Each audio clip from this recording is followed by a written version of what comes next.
Ok, mesdemoiselles, on va continuer un petit peu la leçon d'hier. Et j'ai ajouté une flèche ici avec A. D'accord? Je vais vous donner quelques verbes que vous connaissez.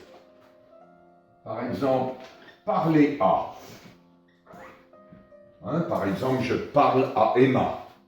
Je parle à Luella. Vous avez aussi des verbes comme téléphoner à.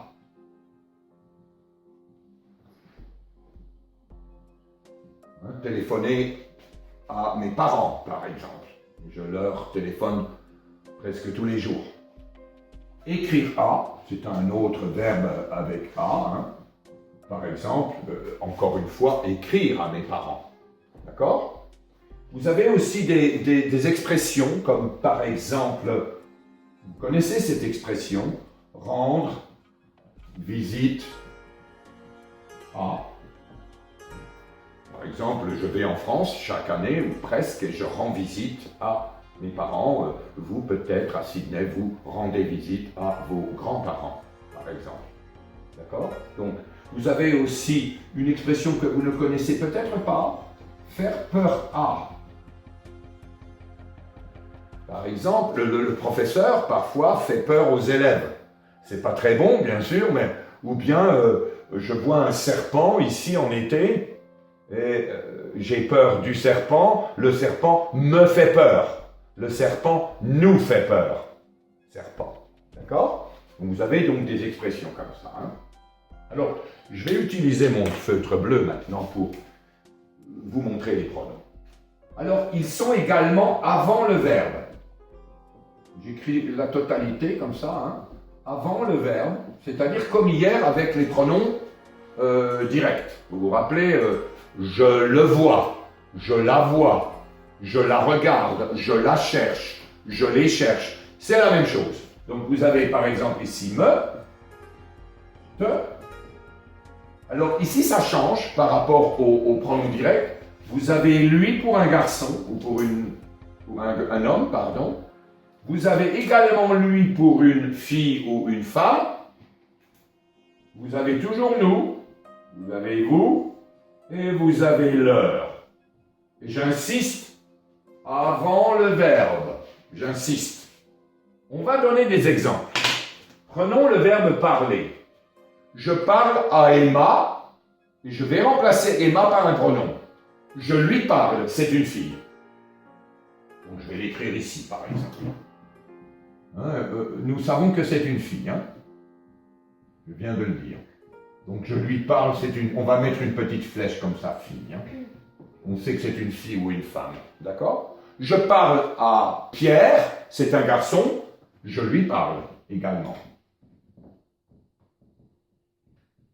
Je parle, par exemple, à mes parents, au téléphone. Là, c'est pluriel. Donc on va être ici, n'est-ce pas? Je leur parle. Ce n'est pas, par exemple, je parle à eux. Ou bien ici, ce n'est pas je parle à elle. C'est je lui parle, c'est une fille. Je lui parle, c'est un garçon. Je leur parle, ce sont mes parents. Évidemment, vous avez toujours je te parle. Professeur qui s'adresse à une jeune fille comme vous, il va la tutoyer. Je te parle. Tu me parles. Je lui parle, tu nous parles.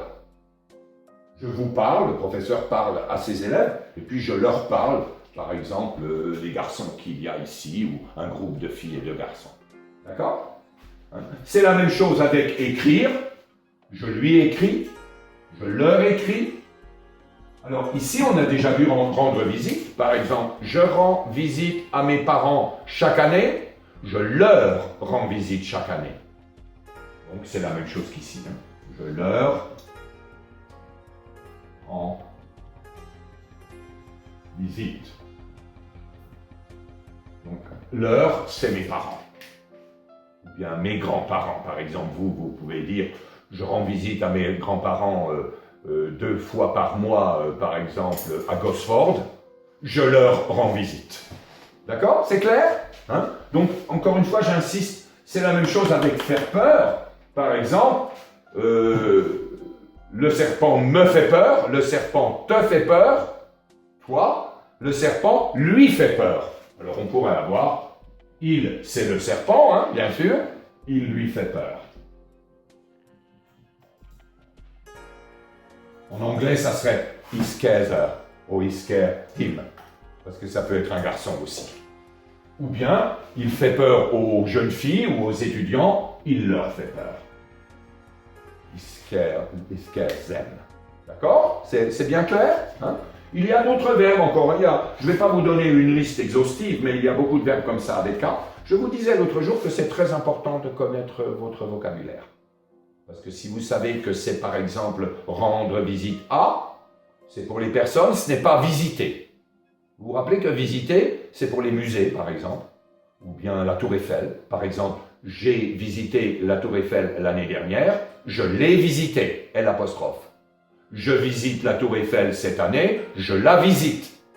D'accord? Mais je rends visite à mes parents, je leur rends visite. Je rends visite à ma sœur, je lui rends visite. Je rends visite à mon frère, je lui rends visite également. C'est clair? C'est bien clair? Ok, c'est tout pour aujourd'hui, pour cette leçon. Je crois que c'est assez facile. Il faudra faire quelques exercices, je crois. Mais il y a d'autres verbes pour finir. Par exemple, je pense au verbe, peut-être que vous ne connaissez pas, appartenir à, which means in English to belong to. Par exemple, c'est un peu possessif, hein?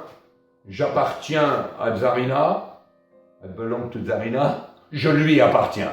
Mais c'est un peu possessif, hein, il faut admettre, mais on pourrait faire cette phrase-là effectivement, parce que vous avez encore ça, donc on va dire par exemple, je lui appartiens.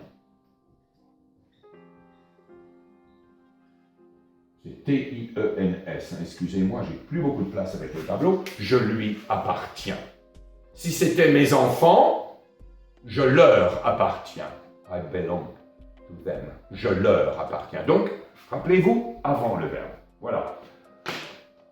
On va faire quelques exercices maintenant.